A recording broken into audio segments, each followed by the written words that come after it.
بیٹھ کر یہ فیصلہ دو کہ یہ تم اپنے مذہب کی تبلیغ کی اجازت ہے، تبلیغ کی اجازت کس نے تمہیں کس نے اختیار کیا؟ اگر اسلام کا قانون ہوتا تو آج تک وہ اس کرسی پہ نہ ہوتے. جس کے دل میں جو بات آتی ہے، زبان میں جو بات آتی ہے، کرتے ہیں تو کرتے ہیں. کوئی کچھ بتانے والا نہیں، کوئی اور دین اتنا غریب اور کمزور ہو گیا ہے. جس کا دل چاہتا ہے، جو دل چاہتا ہے اس کا دل چاہتے ہیں. ہم انہیں تم کو انحطاط فکری انحطاط کی بالکل زیرو میرے لیے اپنے اپنی آخرت بچانے کے لیے، اپنے پیغمبر سے اپنی سفارت پکی کرنے کے لیے، شفاعت کا حقدار بننے کے لیے آواز اٹھائیے. میں آپ کو بھٹکا نہیں رہا، میں آپ کو گائیڈ کر رہا. یہ جتنے کسی کے احسان ہیں کچھ پر آپ پر، وہ سارے کے سارے احسان مل کر رسول اللہ صلی اللہ علیہ وسلم کی ایک احسان کا مقابلہ نہیں کر جو آپ کے اوپر پڑے گا. اور کون سی بات بتاؤں؟ کا فرماتے ہیں کہ اللہ نے ہر نبی کو ایک دعا کے لیے اختیار کیا ہے کہ جو دعا آپ کریں گے میں قبول کروں. میں تمام انبیاء علیہ السلام، عیسیٰ علیہ السلام سے لے کر آدم علیہ السلام تک سب نے وہ دعا دنیا میں مانگ لی ہے. بولا کا وقت یوم القیامہ لے شفاعت امت یوم القیامہ. میں مجھے بھی اس کو دعا کا اختیار تھا کہ میں وہ کروں اور قبول ہو جائے. ایک وقت پر فرمایا کتنا رسولوں اور نبیوں کو ستایا گیا، اٹھایا دی گئی، تکلیف دی گئی، کتنا ان کو ستایا گیا، مجھے اکیلے کو نہ ستایا. اس سب کچھ کے باوجود پیارے آقا صلی اللہ علیہ وسلم امت کے ساتھ خیر خواہی، محبت، ہمدردی، تعلق، قلبی لگاؤ خدا کا کریں.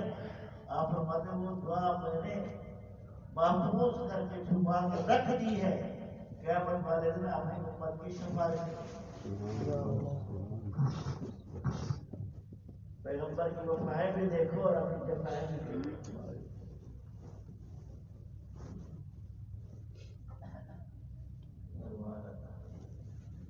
اور بہت سارے لوگ ہوں گے جنہیں اللہ اپنے پیغمبر کی شفاعت اور سفارش کے ذریعے سے جنت میں داخل کرے گا. ہم دعا کرتے ہیں کہ اللہ گناہگار بہت ہے، خیالکار بہت ہے، ہدایتکار پاپی ہے، ہمارے گناہوں کا کوئی کنارہ نہیں کر لیتے بے شمار گناہ، لیکن تجھے تیری عزت کا واسطہ دے کر کہتے ہیں کہ اپنے پیغمبر سے اپنی شفاعت کا حقدار ہماری کے ہونے والوں کا رسائی نہیں ہے. میرے دوستوں کی، بھائیوں کی، بہنوں کی وہاں تک رسائی ہے. انہیں سنجیدگی سے یہ مسئلہ اٹھانا چاہیے تاکہ پھر یہ دوبارہ موقع نہ آئے، اس سے حالتی پھیلے گی، امن و سکون معاشرے کا برباد ہوگا. پہلے ہم انتشار اور اشتراک میں کیوں تمہیں ڈال پڑتے ہیں؟ تو جو متفق علیہ امت کے مسئلے کو چھیڑنے کی کیا باقی پورے ہو گئے تمہارے یہ مسئلہ باقی تھا. باقی جس مقصد کے لیے آپ کو چیزیں سے سنائیں وہ سارے پورے کر دیے آپ نے، باقی یہ مسئلہ باقی تھا جو آپ کو بیان کرنا تھا.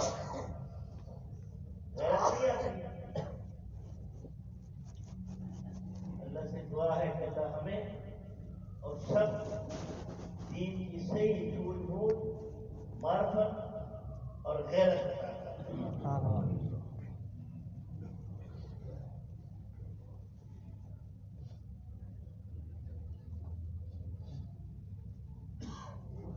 إن الحمد لله نحمده ونستعينه ونستغفره ونعوذ بالله من شرور أنفسنا ومن سيئات أعمالنا من يهده الله فلا مضل له ومن يضلل فلا هادي له واشهد ان لا اله الا الله وحده لا شريك له واشهد ان محمدا عبده ورسوله اما بعد.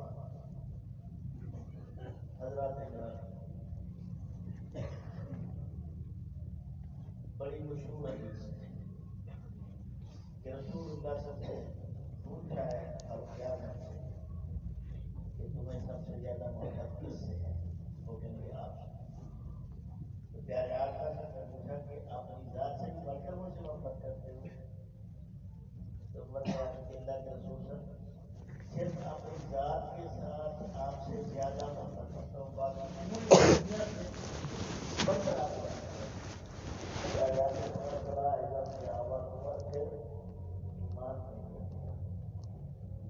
عمر نے یہ بھی کہا کہ دعا کریں، کوشش کروں گا. فرمایا الآن انت احب الناس الی من نفسی. آقا مسئلے کا پتہ نہیں تھا تو بات اور تھی، اب مسئلہ آپ نے بتا دیا، اب عمر کی بھی حیثیت ختم ہو گئی. اب سب سے پوری کائنات میں بڑھ کر پوری مردوں سے زیادہ آپ کی طرف محبت. تو میں الآن یا عمر، الآن یا عمر، آپ ایمان ہے. یہ میرے اور آپ کی ایمان کا امتحان ہے. جو اس کے بارے میں جب آئین آپ کا اس بات پر فیصلہ دے چکا ہے، آپ کی پارلیمنٹ دے چکا ہے، تو اتنا بڑا مسئلہ ہے، آپ کے بھی علم میں میرے بھی علم میں. بھٹو جیسا بندہ جنرل رفیع کو جو لکھی گئی ہے وہ پرنٹڈ ہے کہ راجا کے جنرل میں گناہگار کو بہت کرنل نے ان کو کہا تھا کہ قادیانی آپ کو ختم کر دیں گے اس مسئلے کی وجہ سے. کہتے ہیں کہ میں گناہگار تو بہت ہوں، لیکن مجھے امید ہے کہ میں نے اپنے پیارے آقا آخر نبی صلی اللہ علیہ وسلم کی ناموس کے لیے یہ قانون منظور کیا ہے، تو مجھے امید ہے کہ اس کی وجہ سے اللہ تعالیٰ مجھے معاف دیں گے. اب دیکھیں کہ بھٹو جیسا بندہ اس کو کس نظر سے دیکھ رہا ہے. گاڑی سے بھی سمجھ نہیں ہے. سوچ بھی دیکھیں کتنی بچگانہ حرکت کو بچہ بھی، ہمارا 8-10 سال کا بچہ بھی یہ حرکت نہیں کرتا. میں حقیقت میں اپنے آپ کو کنٹرول کر کے کر رہا ہوں. یہ جرم نہیں ہے، یہ اس سے بھی آگے کی بات ہے. اگر ہم کمزور ہیں تو ہمارا رب کمزور نہیں ہے، وہ سب عبرت بنا دیں. بڑے بڑے فرعون آئے تھے اپنے آپ کو زیادہ کرنے کے لیے، گٹیاں آ ہی جاتی ہیں. کل تک وجیات سے سارے تک کا مسئلہ کدھر گیا، تاکہ مثال کدھر گیا. کل تک جیسا کچھ بولتا تھا، آج کوئی نام بھی نہیں لیتا. کل من علیہا فان ویبقى وجه ربک ذو الجلال والاکرام. ایسا منہ تو ہونا چاہیے کہ کل آقا کا سامنا ہو سکے.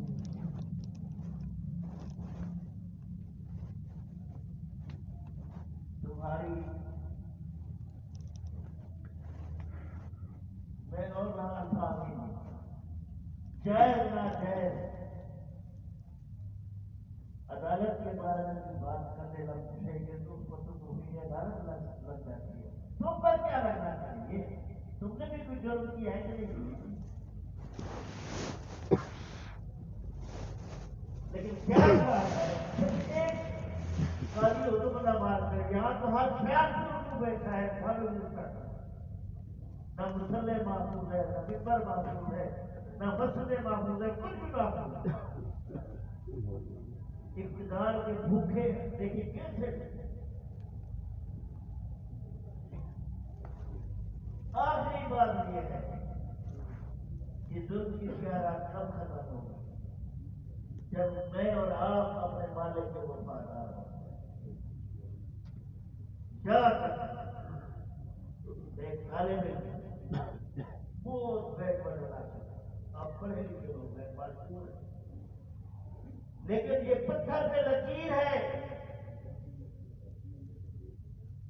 کہ جنتی فرشتے جنتی لباس کر جہنم میں جانے والی روح کے پاس نہیں آیا کرتے، جیسی روحیں ہوتی ہیں ویسے فرشتے آتے ہیں. اگر ہماری روحیں اللہ کے رسول سب کی وفادار ہوتی تو جنت کی بات ہے، اور اگر ابلیس کی وفادار ہوتی تو جہنمی. ہم کام کافروں والے کرتے ہیں اور کہتے ہیں فضائے باتیں پیدا ہو جائے. فضائے باتیں آج پیدا کرے، فرشتے آج بھی کرا جائے گے. کیوں؟ لا یبدل القول لدی، ہمارے احکام ہمارے فیصلے یہ بدلا نہیں کرتے.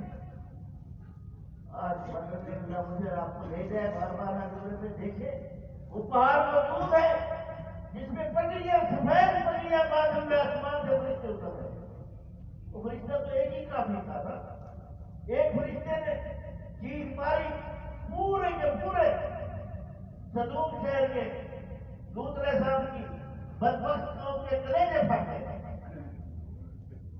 پر میرا سارے اچھے ہو گئے. اٹھایا ایک پر کے نیچے سے پورے شہر کو آسمان تک لے جا کر پٹک دیا.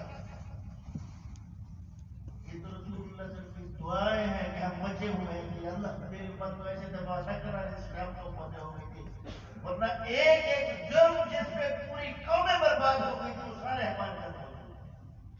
شرک نہیں ہے موجود. ہمارے حکمران ہمیں بات اٹھاتے ہیں، بابے کی قبر میں بات پہ جاتے ہیں عقیدت کی انکار کرنے کیے. یہ عقیدت ہی ہے نا. ہمیں پتا تو نہیں بابا جی کے ساتھ کیا ہو رہا ہے، کسی کو ہے پتا؟ کسی کو کچھ پتا نہیں ہے. جب تک یہ عقیدت کی اچھی اور قیمت ہی ہے اتار کر ہم دیکھتے رہیں گے، حقائق کو بھی نظر نہیں آئے گا.